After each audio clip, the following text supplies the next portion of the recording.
Hello guys, আসসালামু আলাইকুম। আমার স্কুলের মাননীয় শ্রদ্ধেয় প্রধান শিক্ষক একটা কথাই প্রায় বলেন যে তোমরা শিকড়কে ভুলে যেও না, শিকড় ছাড়া গাছ বাঁচতে পারে না। আমরা এই ভুলটাই সব থেকে অহরহ করি। যারা আমাদের জীবনে প্রথম সুযোগ দেয় বা যারা আমাদের খুব কাছের লোক, যারা আমাদের খুব উপকার করে, একটা সময় তাদেরকে আমরা অবলীলায় ভুলে যাই।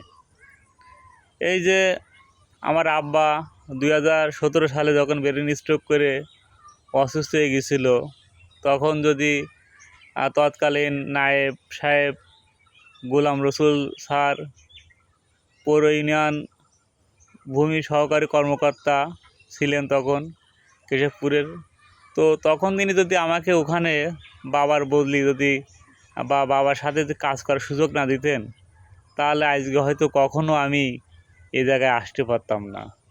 স্যার স্যারের কাছ থেকে আমাকে অনেক কিছু আমি শিখেছি। স্যার হাতে কলমে অনেক কিছু আমাকে শিখিয়েছেন। তো এক কথায় স্যারই আমার জীবনটাকে ওই সময় পরিবর্তন করে দিয়েছেন বলে আমার কাছে মনে হয়। হ্যাঁ, দেখা গেল কি যে আপনি সুযোগ পাওয়াটাই হলো অনেক টাফ ব্যাপার। দেখা গেল কি আপনি সুযোগ পেলেন, সুযোগ পেয়ে তারপরে দেখা গেল আপনার অন্য অন্য অনেক লোকের সাথে আপনার উঠা বসা সম্পর্ক ভালো হয় বা হতে পারে, কিন্তু এ সবই অবদান কাদের জানেন? যারা প্রথম চান্সেই বা প্রথমবারে যারা সুযোগ দেয়, যেমন আমাকে সুযোগ দিয়েছিল সেই সৈয়দ স্যার, গোলাম রসুল স্যার, তাই না?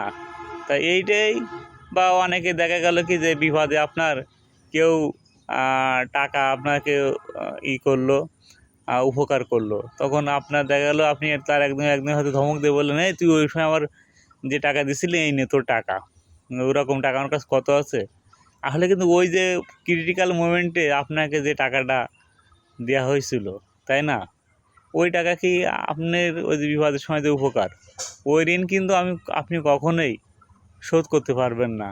এই যে আমাদের আরও বলা যায়, এই যে আমাদের যারা শিক্ষাগুরু, তাই না, এই যে আমরা এখন তো কত জায়গায় চলে গেছি, কেউ চাকরি করে, কেউ ব্যবসা করে, কেউ যাক জীবিকার তাগিদে একজনে আরেকজন বিভিন্ন জায়গায় পৃথিবীর বিভিন্ন প্রান্তে কী করে ছুটি বেড়েছি, তাই না। কিন্তু আমরা যারা শিক্ষাগুরু, যাদের আমাদের হাতে শিক্ষা কলম দিয়েছে, কি তাদেরকে আমরা খোঁজ নিই? অবশ্যই এই কাজটা আমি করি। আমার সেই শান্তি আপা, যার হাত ধরে আমার প্রথম শিক্ষা শুরু হয়, তাহলে এমনকি আমাদের প্রাইমারি স্কুলের টিচাররা আছেন, আমি কিন্তু তাদেরকে খোঁজ খবর রাখি।